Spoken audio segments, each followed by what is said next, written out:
Wabi Sabi and the Poetry of Imperfection, an essay by Matt Ruby. That's me.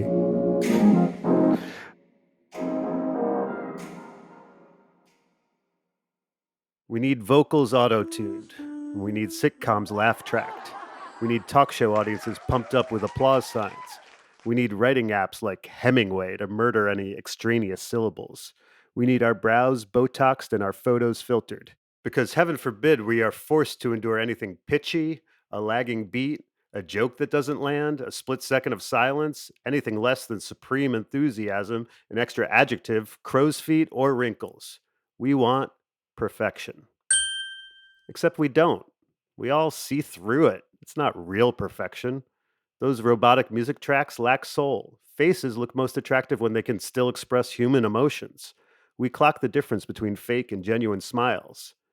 Curb Your Enthusiasm is way funnier than, say, Big Bang Theory because one lets you laugh when you want to, while the other forces you to laugh right now.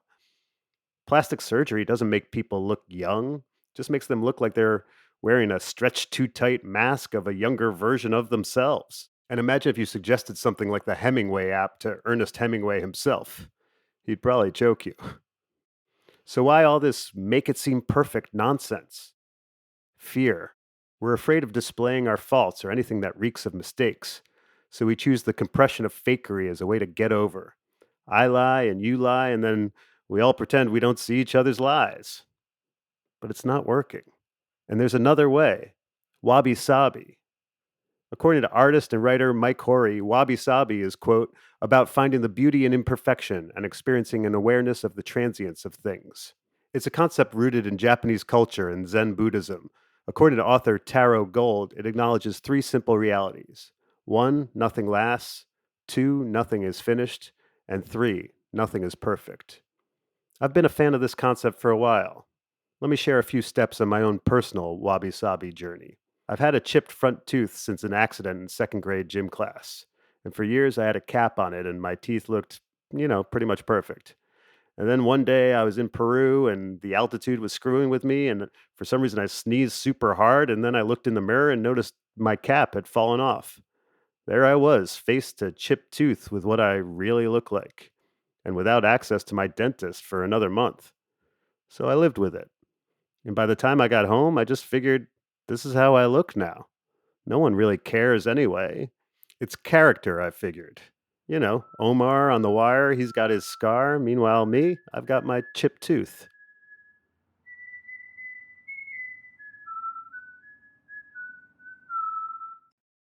Then my hair started falling out. I'm a cool, like, rock and roll dude. I can't have that, right? So I started taking Propecia and buying shampoos that promised, quote, regeneration.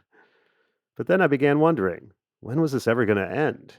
Do I really want to spend the rest of my life subscribing to some sort of cover up? Eventually, I said screw it and just grabbed the clippers. Now I just shave it all off. Honestly, I do miss my hair, but that was then and this is now. Time marches on, and I'm already involved in enough lifelong fights that I know I'm going to lose. I'm glad I let this one go. Another one. I recall recording vocals back when I was the singer in a band. We wanted to make an album with a hit song so we could get radio airplay and get signed and all that. And so we really labored over the vocals, trying to get them perfect. We wanted to eliminate our rough edges and our day jobs. So we hired a producer who'd made hits before and owned a studio filled with expensive gear. And he repeatedly punched in and out while I sang, going syllable by syllable in an attempt to get everything to sound perfect. I remember when we were done, I sent the mix of the new album to this industry bigwig who had really liked our previous record, and he didn't respond at all. I finally got him on the phone and asked him what he thought. He said, I'm not sure what this guy did to your vocals, but they don't sound like you. You guys had a weird charm on the last album. This just sounds generic. I hung up dazed. It took so much effort to achieve that polished sound. Aiming for rough and raw, that would have been so much easier. In retrospect, the right move would have been to leave it a little bit raw. Rock and roll, it's all about leaving in the rough edges and capturing that pure emotion, that feeling in the moment. You know, the mistakes are the interesting parts. That's what makes it you. Wrong notes, in moderation anyway, They're actually the right ones. Or as Leonard Cohen sang, There is a crack in everything. That's how the light gets in. it was right around then that I first stumbled onto the concept of Wabi Sabi. Quote, pare down to the essence, but don't remove the poetry. Keep things clean and unencumbered, but don't sterilize. End quote. That's the advice of Wabi Sabi guru Leonard Cohen. Beauty is doomed to disappear, and that's okay. Instead of fighting it, we should recognize how, in many ways, things become more beautiful as they age and fade. Real perfection means leaving in a few mistakes and letting the reality of nature have a seat at the table. Sometimes it even means emphasizing the cracks. Kintsugi, not sure if I'm saying that right, but it's a Japanese technique for repairing broken objects with gold powder. Instead of throwing away damaged ceramics, cracks are filled in prominently so a viewer can find beauty in the passage of time. There's a lesson there, too. You can experience trauma and come back even more beautiful.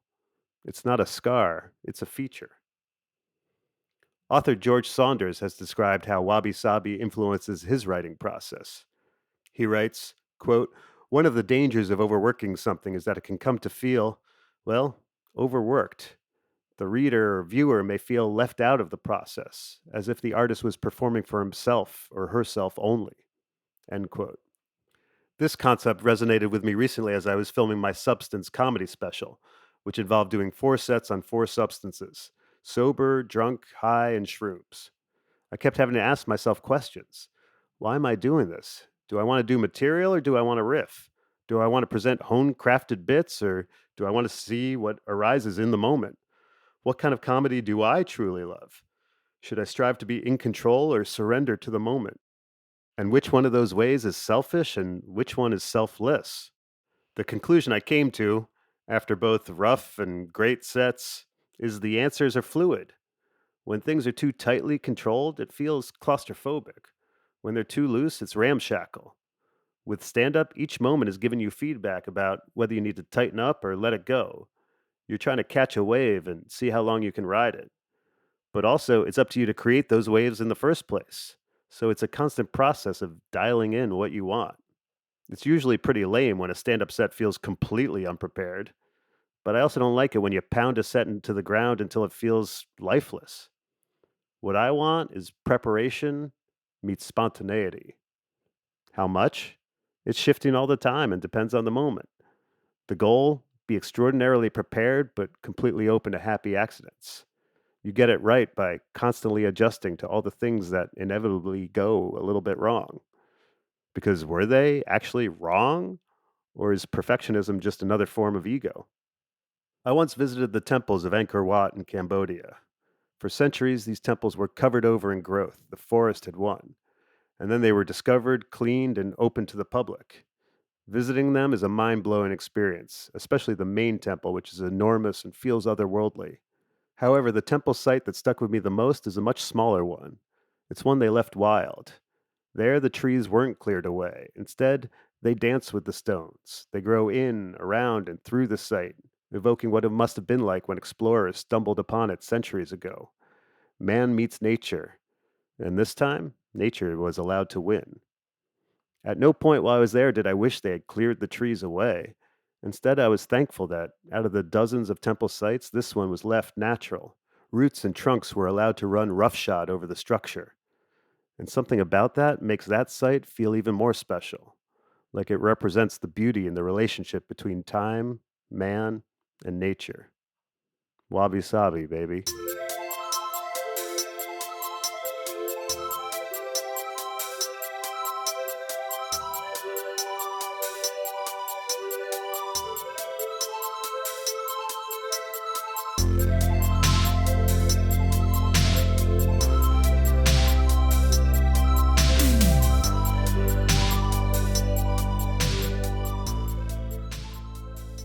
And now it's time to bring in producer Jeremiah McVeigh. Hey, Jeremiah. Hey, Matt. So I guess I want to kind of talk about the other side of this because you're talking about imperfection. So let's dive into like perfection, a little bit.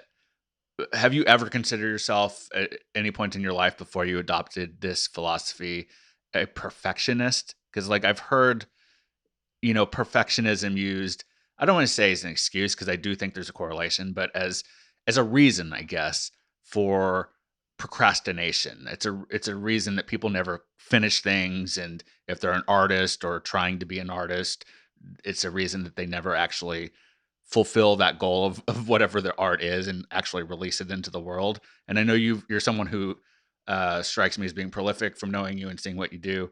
You do a lot of stuff and it's all entertaining. So did you have a perfectionism you had to let go of to get to that point? Yes. Well, I think I'm a control freak, and I think there's a lot of overlap between control freakness, ego, and perfectionism. And yeah, I think it's something. There's a book I really like called "The War of Art" by Stephen Pressfield, and he talks a lot about perfectionism and kind of relabels it as a form of resistance, Mm, which I think ties in with what you're saying. A lot of times, that perfectionism is like an excuse to hold things back, to not put things out in the world, to keep honing things.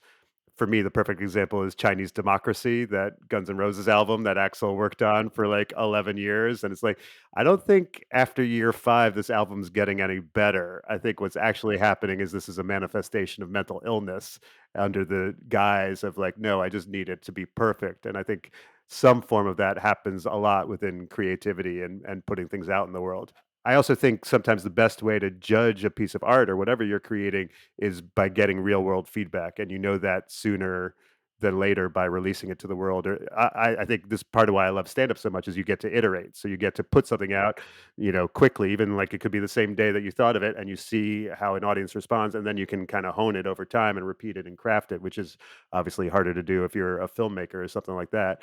But even within that, maybe you can create some cheap, sort of quickie version of a film and just get to something real and get feedback, and you're going to have so much more data with which to judge your creation. So I feel like that all kind of ties together in my head. But yeah, I think for whatever perfectionist tendencies I have, I've always released things that aren't perfect and made things that aren't perfect because I don't think I'm necessarily like the most skillful craftsman in a way that like a lot of times quote unquote perfect stuff is made by. And so maybe I was kind of forced into, sort of accepting, things that are rough around the edges, or some wrong notes in my vocals, or some, you know, joke setups that are a little bit wordy or things like that, because, that's just sort of what comes out of me. And I think sometimes, your best bet is making something that's authentic or something that's the best representation of who you really are. we've worked on some projects together over the years, and sometimes you're like, why don't we just get something out there and we can fix it as we go? Is kind of the attitude you've had, and so, which I will just admit sometimes can be frustrating, and other times I'm like, yeah, that's exactly what we need to do. It that's great. No, I think you bring up a good point. I think probably my view is also colored by the fact that when I have been a perfectionist, I remember things being so important to me in the moment. Hmm. And then when I've gone back later and looked at a song that I recorded, or a design that I created, or a joke that I told, how little that thing that I was obsessing over actually matters Right. in Right. retrospect. And time has been a great teacher to me in that way, that like, oh, this thing that you think is so important, are you really going to care like 5 or 10 years from now when you go back and look at this thing? And so often the answer is no. So I try to factor in that, like, okay, have that 5, 10 years down the road view of it now, and realize, like, are you communicating like the essential part of what you're trying to get across? And then maybe you can let go of some of those perfectionist tendencies, Right. because in retrospect, you're really not going to care that much about them. And really, that means you're just wasting time. Yeah. And I mean, you starting to talk about that 5 and 10 year retrospective look at your work.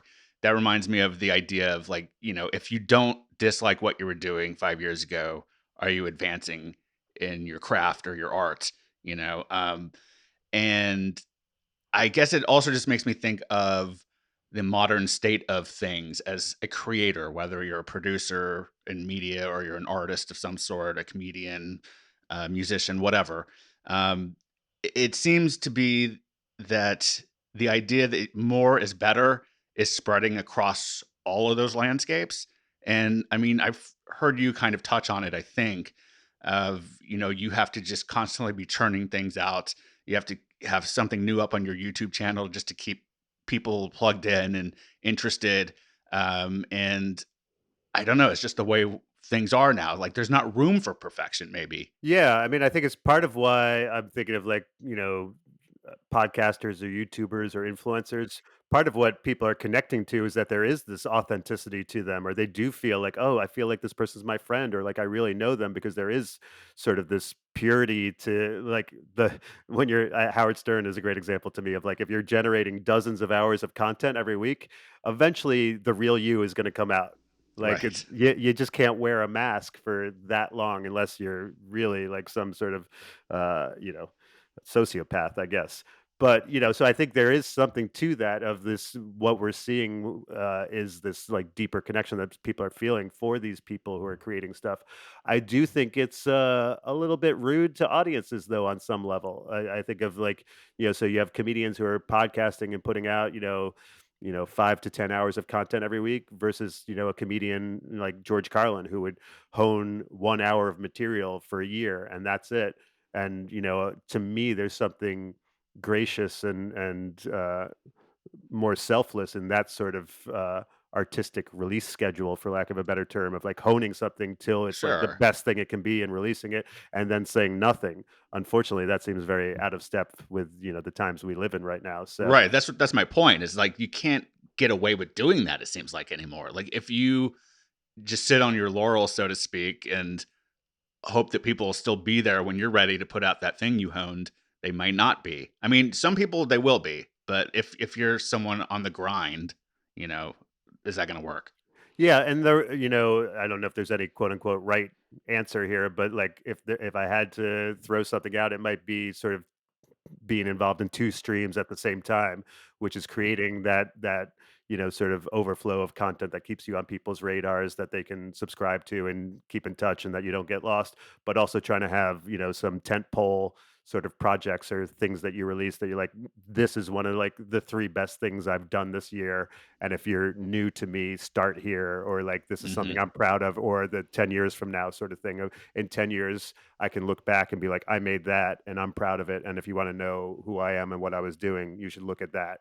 And I think that, you have to be aware of the context of what's happening in society and the wave that we're all surfing, and then also be cognizant of your own role as a creator of like what do you really want to make and what are you proud of and what will you be happy down the road that you like kind of focused on and polished.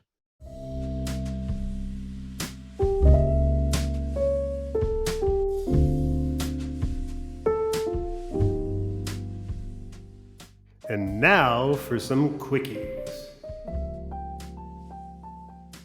Him. I'm not unemployed, I'm just between jobs. Me?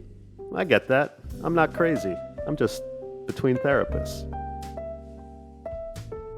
No one goes to the office anymore and everyone has a podcast, so here's a solution.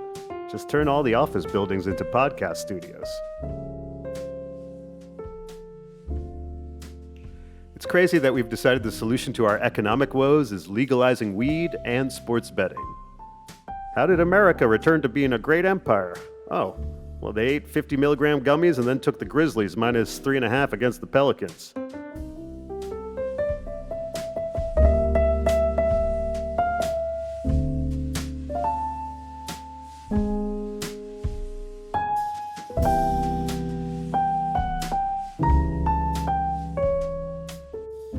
You can subscribe to or follow this show just about anywhere you listen to podcasts. If you have a moment, please rate and review the show on Apple Podcasts, Spotify, Good Pods, or anywhere else that allows you to do that. And when I say that, I mean like leave it a good review. I feel like that's obvious, but if you're just going to leave it a bad review, you don't have to. Anyway, it helps others find the show, which I really appreciate. If you want to reach out to me directly, you can email me at mattruby@hey.com. That's mattruby@hey.com. And if you like this podcast, you should subscribe to the Rubes Letter, where what you just heard first appeared. You can find that at mattrubycomedy.com/subscribe. And while you're at mattrubycomedy.com, you can also find links to my Instagram, Twitter, YouTube, and TikTok, where I post clips of my stand-up and other stuff too. Thanks so much for listening. I appreciate it. This podcast is produced by Stereoactive Media.